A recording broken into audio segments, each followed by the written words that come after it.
दोस्तों, स्वागत है आपका अपने चैनल नितिन जीके पर। दोस्तों, आज हम बात करने वाले हैं इंडस वैली सिविलाइजेशन यानी सिंधु घाटी सभ्यता के बारे में। सोचो, आज से हजारों साल पहले बिना इंटरनेट, बिना जोमेटो और बिना ईएमआई के लोग कितनी मस्त लाइफ जीते थे। आज हम देखेंगे उनका बिजनेस, उनका धर्म और उनकी ऐसी स्क्रिप्ट जो आज तक कोई डिकोड नहीं कर पाया है। मतलब एकदम डॉक्टर की हैंडराइटिंग। तो चलिए बिना किसी देरी के शुरू करते हैं। सबसे पहले बात करते हैं इनकी इकोनॉमी की। इनका मेन काम था पशुपालन यानी एनिमल हस्बेंड्री। ये लोग ट्रैक्टर की जगह खेत जोतने के लिए बैल का यूज़ करते थे और इनकी खुद की एंशियंट उबर और ओला होती थी।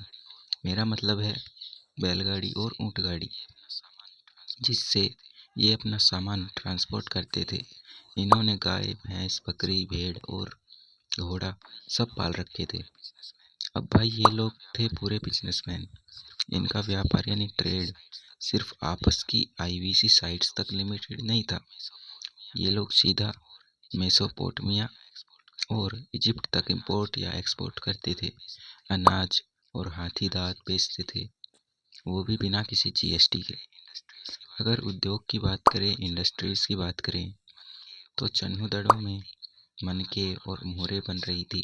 बालाकोट और नागेश्वर में शंख यानी सेल का काम चल रहा था।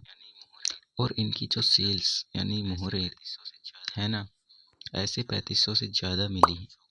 ज़्यादातर आयताकार और चौकोर होती थी, यानी रेक्टेंगुलर एंड स्क्वायर टाइप होती थी, जिन पर जानवरों के चित्रलेख थे। ये उनका एंशियंट वीआईपी पास या आईडी कार्ड होता था ट्रेड के लिए। सोसाइटी इनकी इकोनॉमी के बेस पर अलग अलग क्लासेस में डिवाइडेड थी और 4 में जो है मेन प्रजातियाँ थी, जैसा कि आप पढ़ सकते हैं।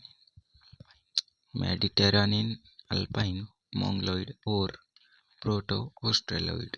ठीक है मेरे भाई, तो इनको भी आप लोग ध्यान रखिएगा। अब आते हैं इनके धार्मिक जीवन यानी रिलीजियस लाइफ पर। ये लोग नेचर लवर्स थे। ये धरती माँ की पूजा करते थे। उन्हें उर्वरता की देवी, गॉडेस ऑफ फर्टिलिटी मानते थे। इनके मेन देवता थे पशुपति शिव।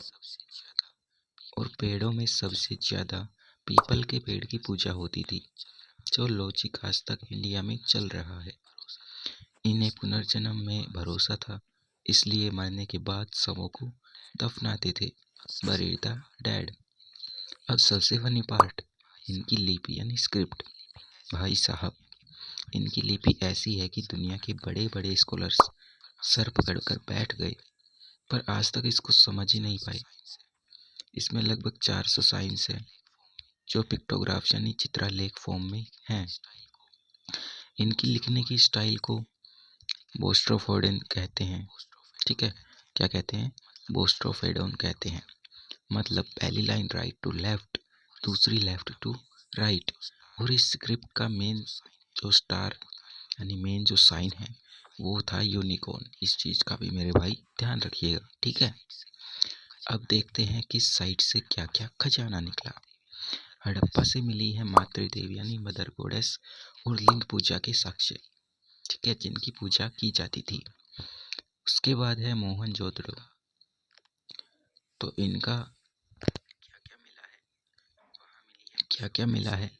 वहाँ मिली है पशुपति सील, नर्तकी की मूर्ति यानी डांसिंग गर्ल स्टैचू, सबसे बड़ा स्विमिंग पूल यानी विशाल स्नानागार, ग्रेट बाथ जिसको बोलते हैं, विशाल अनन्नागार, ग्रेट ग्रैंडरी, और पुरोहित राजा यानी प्रेस्ट किंग की मूर्ति मिली है। और सबसे मज़ेदार है चन्हुदड़ो।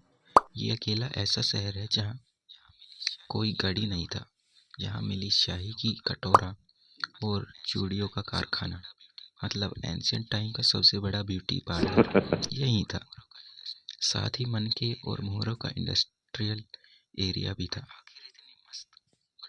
पर आखिर इतनी मस्त और एडवांस सभ्यता का पतन हुआ कैसे?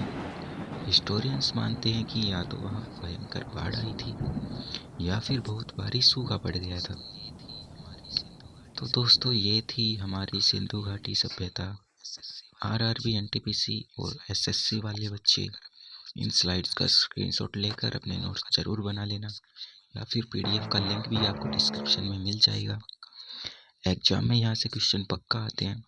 अगर वीडियो पसंद आई और रिवीजन मस्त हुआ तो वीडियो को लाइक करो, चैनल को सब्सक्राइब करो और कमेंट करके बताओ कि मोहनजोदड़ो का सबसे बड़ा डिस्कवरी आपको क्या लगा। मिलते हैं अगले वीडियो में, तब तक पढ़ते रहो और एग्ज़ाम फोड़ते रहो। जय हिंद, जय भारत, धन्यवाद।